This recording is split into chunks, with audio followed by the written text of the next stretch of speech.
வணக்கம் தோழிகளே, இன்னைக்கு நம்ம சேனல்ல கற்றாழை ஜூஸ் எப்படி தயாரிக்கிறது அப்படிங்கறத தான் பார்க்க போறோம். அது மட்டும் இல்லாம அதோட நன்மைகள் என்னங்கறத முழுசா தெரிஞ்சுட்டு அதுக்கப்புறம் இந்த ஜூஸ் எப்படி தயாரிக்கிறது அப்படிங்கறதையும் பார்க்கலாம் வாங்க.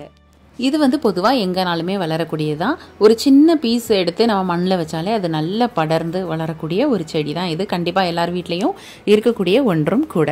இதுல carbohydrate, sodium, calcium, vitamin C, B, E அப்படின்னு ஏராளமான சத்துக்கள் இருக்கு. அது மட்டும் இல்லாம அலோயின், அலோசான், ரெசின்கள், ஆந்த்ரோகுயினோன்கள், பாலிசாக்கரைட் போன்ற வேதிப்பொருட்களும் காணப்படுது. காலையில இதை வெறும் வயிற்றுல குடிச்சோம் அப்படின்னா ஏகப்பட்ட நன்மைகள் காணப்படுது. அதே மாதிரி இதை குடிக்கும் போது என்ன நடக்குது அப்படின்னா உடல்ல உள்ள நச்சுக்கள் எல்லாமே வெளியேற்றப்படுது. உடல்ல மெட்டபாலிசம் அதிகரித்து உடல் எடையை வேகமாகவும் குறைக்க உதவுது. அதே சமயத்துல ஆரோக்கியமான முறையிலும் குறையும்.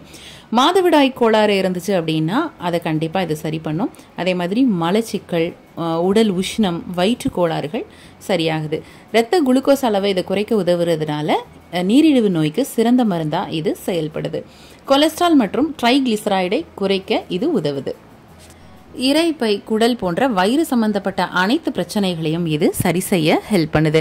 அதே மாதிரி உடல் உள்ளுறுப்புகளுக்கு பயனளிப்பதோடு மட்டும் இல்லாம சருமத்திற்கும் முடி வளர்ச்சிக்கும் முக்கிய பங்கு வகிக்குது.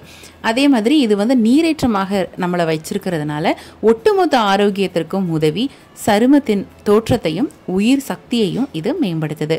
பசியை அடக்கி நீண்ட நேரமா என்ன பண்ணும் அப்படின்னா வயிறை ரொம்ப ஃபுல்லா வச்சிருக்கோம்.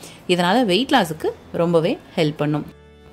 இப்போ இந்த ஜூஸ் எப்படி தயாரிக்கிறது அப்படிங்கிறத பார்க்கலாம்.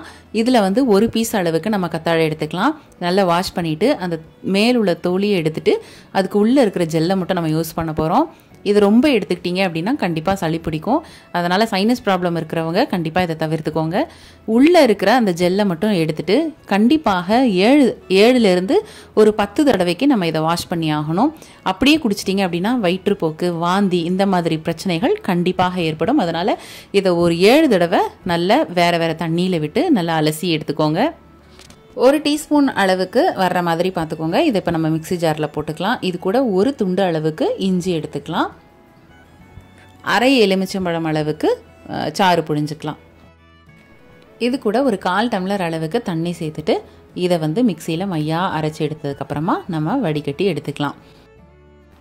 அதுக்கப்புறமா இது கூட ஒரு 1/2 டம்ளர் அளவுக்கு தண்ணி சேர்த்துக்கிட்டீங்க அப்படின்னா சூப்பரான கற்றாழை ஜூஸ் ரெடி ஆயிடுச்சு. கண்டிப்பாக நீங்கள் இதை ட்ரை பண்ணி பாருங்கள். உடலுக்கு ரொம்பவே ஆரோக்கியத்தை கொடுக்கும் இந்த கற்றாழை ஜூஸ். சின்னவங்கலேருந்து பெரியவங்க வரைக்கும் எல்லாருமே குடிக்கலாம்.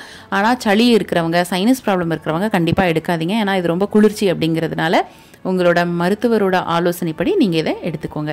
இதே மாதிரி நிறைய வீடியோஸ் உங்களுக்காக வர காத்துட்ருக்கு. அதெல்லாம் வேணும் அப்படின்னா நம்மளோட சேனலை மறக்காமல் சப்ஸ்கிரைப் பண்ணிக்கோங்க. மீண்டும் அடுத்த ஒரு நல்ல ரெசிபியோட நாங்கள் உங்களை சந்திக்கிறோம். நன்றி, வணக்கம். கல்யாணத்துக்கோ, ரிசப்ஷனுக்கோ இல்ல பார்ட்டிக்கோ இந்தியாக்குள்ள நீங்க எங்க இருந்தாலும் ஜுவல்லரிய ரெண்டலுக்கு வாங்கிக்க முடியும். அதுவும் 2 வாரத்துக்கு. தேவை இருக்கிறவங்க டிஸ்பிளேல தெரியக்கூடிய இந்த நம்பரை கான்டாக்ட் பண்ணி டீடைல்ஸ் தெரிஞ்சுக்கலாம்.